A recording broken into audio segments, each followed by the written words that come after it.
I'm Chris Stevenson. This is Strange Assembly, and I'm here today to talk about The Wild Beyond the Witchlight, a Feywild adventure. Wild Beyond the Witchlight is the first in a rapid succession of Dungeons & Dragons books hitting before the end of the year. We've got this, we've got FIZBAN talking about dragons, and we've got a visit to the Magic the Gathering setting of Strixhaven yet to come. But for now, Wild Beyond the Witchlight. Just like the title says, this is an adventure primarily set in the Feywild, the Dungeons & Dragons home of fairies and fairy tales and Lewis Carroll. Note that although the book bills itself as an adventure for characters of levels 1 to 8, it's really for levels 1 to 7, as the characters don't reach level 8 until the adventure is over.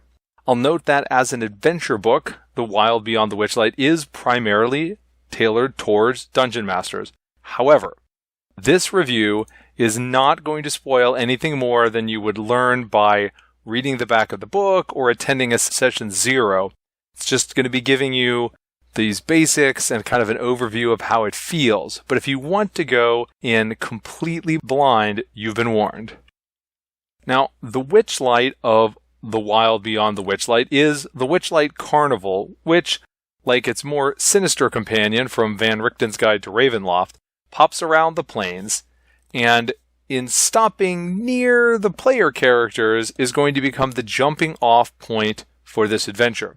And this is a fun opening act that does a good job for setting the tone of the adventure. You're going to have carnival games, you're going to have rides, you're going to have, a kick-off of what the book would accurately describe as whimsical. But then the bulk of the adventure takes place in the Feywild itself, in a domain of quote-unquote delight known as Prismeer. Of course, not everything is entirely delightful in Prismeer, or this wouldn't be much of an adventure, would it? Note that there is a pull-out map in the back of the book. It has the carnival on one side and Prismeer on the other. Now, The Wild Beyond the Witchlight leans heavily into the thematics of its inspiration. Like it says on the front of the book, this adventure is whimsical, but it is a wicked whimsy. There's a real helping of Alice in Wonderland and Through the Looking Glass inspiration here, and I'm reminded a lot of the movie Labyrinth as well. There are cute things, and there are riddles, and there's wonder, but there are also things that will lop off your head, or smile and chat happily to you while leading you off to your doom, or entice you into some really bad bargains. Now, this is D&D, so there are definitely battles, and nifty ones. But heroes rarely prevail in fairy tales just by stabbing everything they see.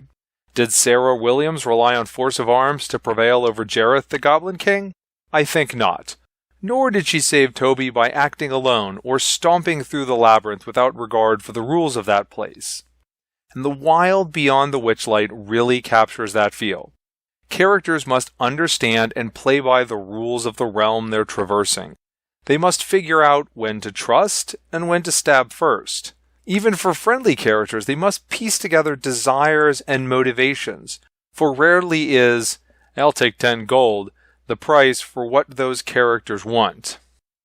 The player characters must be able to solve riddles. They must be able to figure out plays on words.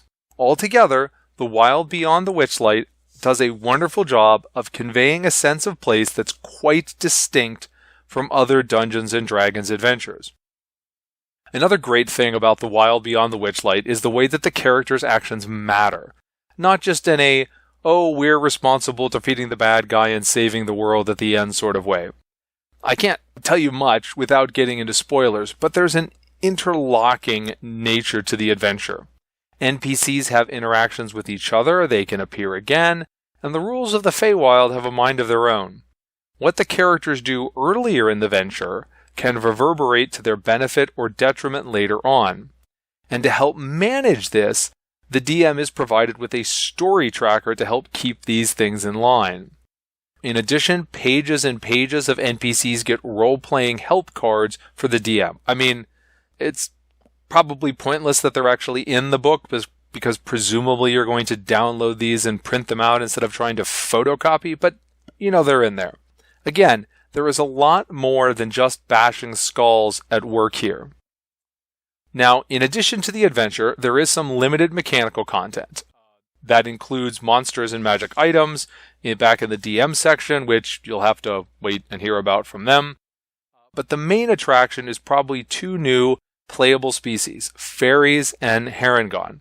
Fairies are probably what you'd look for in a fairy. They're fey, they're small, and they can just fly. I love fly speeds.